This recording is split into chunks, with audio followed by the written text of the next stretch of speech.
Welcome back to Hannity. There is a major development in Hillary Clinton's ongoing server scandal. Now, as our own Catherine Herridge first reported, emails on Clinton's unsecure server were found to have contained information that was beyond top secret. Now, despite being under FBI investigation and mounting evidence against her, now Clinton has used nearly every excuse in the book to try and brush this scandal aside. Take a look. When I got to work as Secretary of State, I opted for convenience to use my personal email account, which was allowed by the State Department, because I thought it would be easier to carry just one device for my work and for my personal emails instead of two. I think that it might have been smarter to have those two devices from the very beginning. I did not receive nor send anything that was classified. You were the official in charge. Did you wipe the server? What, like with a cloth or something? No. Well, no. By the way, you may have seen that I recently launched a Snapchat account. I love it. Those messages disappear all by themselves. My use of personal email was allowed by the State Department. It clearly wasn't the best choice. One of my favorite is like with a cloth. Back with more reaction. 2016, Republican presidential candidate Senator Ted Cruz. Senator, this seems to be any more serious. The Intelligence Community Inspector General, Charles McCullough, laid out findings after review by the intelligence agencies identifying several dozen additional classified emails, including special access programs, SAP, a level of classification beyond top secret. Now, that would be multiple felonies that we're talking about here. Yeah. Do you suspect she might not end up being the nominee, but might end up being indicted?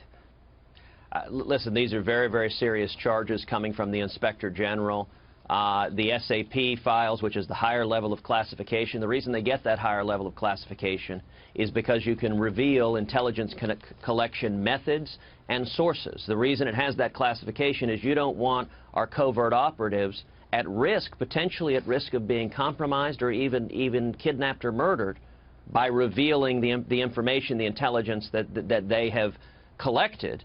And for her to have this on an unsecured server that I guess it was reported was in a bathroom somewhere, that is a very, very serious allegation. And I would note General Petraeus was criminally prosecuted, and right now the Obama Pentagon is trying to strip him of one of his stars for doing what appears on the face to be much, much less than Hillary Clinton did. It really raises the suspicion that the Obama White House is behaving as it always does, putting politics ahead of the law and ahead of defending this nation's interest in national security. I want to go back to what came up in the debate, this New York values issue.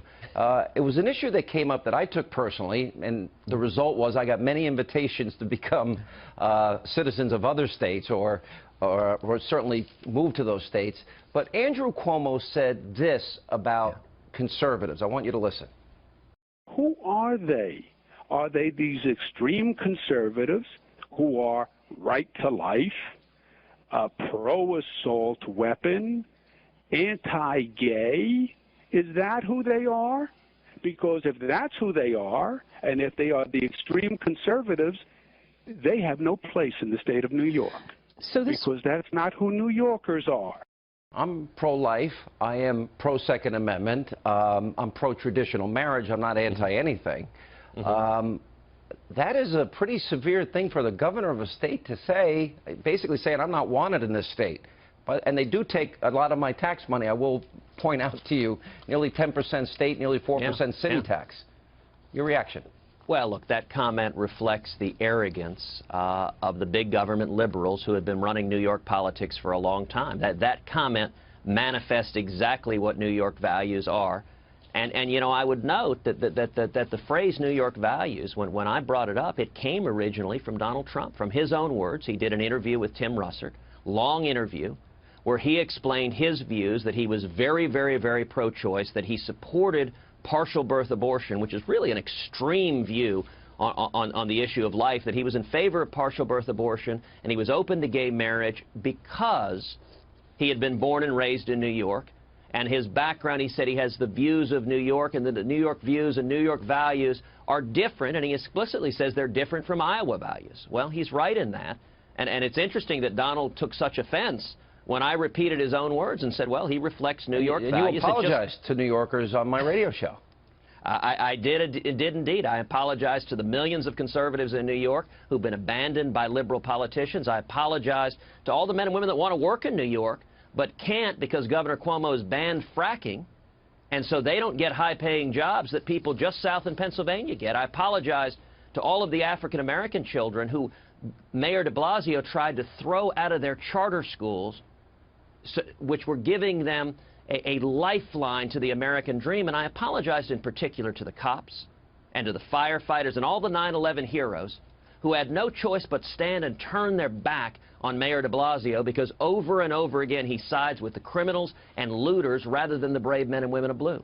Let me give you an opportunity. We're going to be in Iowa next week, so I assume we'll have you on the program at least one more time before the Iowa caucuses. But in fairness, I'll give Mr. Trump, I agree this is right now looking like a two-man race, an opportunity to do so as well.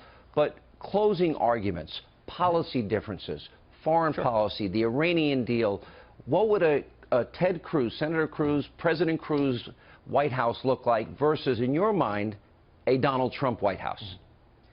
Well, Sean, every one of us has had the experience of supporting politicians who say good things on the campaign trail and then they don't do what they say. It's why people are so frustrated with Republican leadership in Congress, because we were promised if we had Republican majorities in Congress, they would do something. They wouldn't just cut deals with Harry Reid and the Democrats.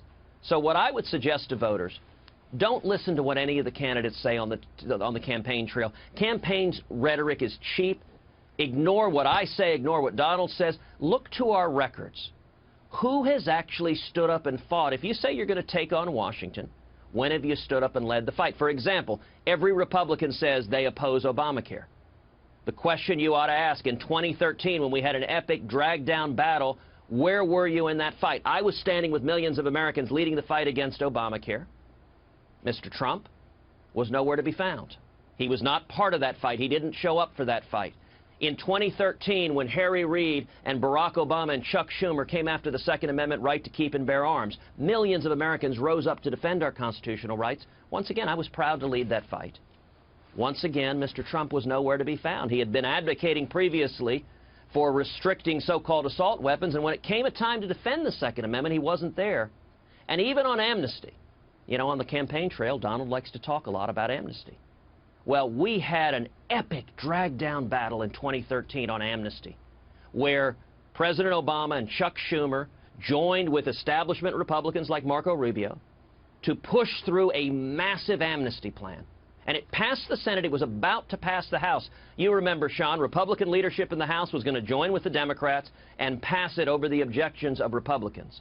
And I stood shoulder to shoulder with Jeff Sessions and Steve King and millions of Americans defending our sovereignty, standing against amnesty, fighting to secure the borders. On the other side was Marco Rubio, who's with Chuck Schumer and Barack Obama.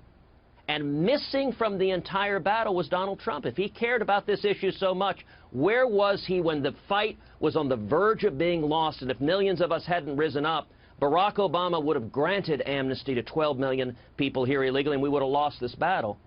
And what I would suggest is the scriptures tell us, you shall know them by their fruits. Don't listen to the words of the candidates.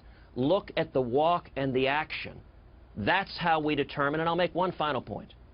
The most important determination anyone is making in this election is who's prepared to be commander-in-chief, who has the experience, who has the knowledge, who has the clarity of vision, the strength and resolve, and the judgment to keep this country safe. If I am elected president, we will defeat radical Islamic terrorism. We will utterly destroy ISIS. And Iran will not get nuclear weapons. I will rip to shreds this Iranian nuclear deal. Donald Trump has pledged to keep the deal in place and try to negotiate. You don't negotiate with the Ayatollah Khamenei who chants death to America. You defeat him. And we need a leader who doesn't get rattled by the latest drop in polls, who doesn't wake up in the morning with a frenzy of tweets, but rather has the clarity of vision and strength to keep this country safe. That's what I'll do as president, John, and I think that's why conservatives are uniting behind us all across the country. It's why the establishment is headed to Donald. All right, Senator, we'll be in Iowa most of next week, and we'll hopefully see you and all the other candidates there. Thank you so much. Only 12 days to go. Here we are.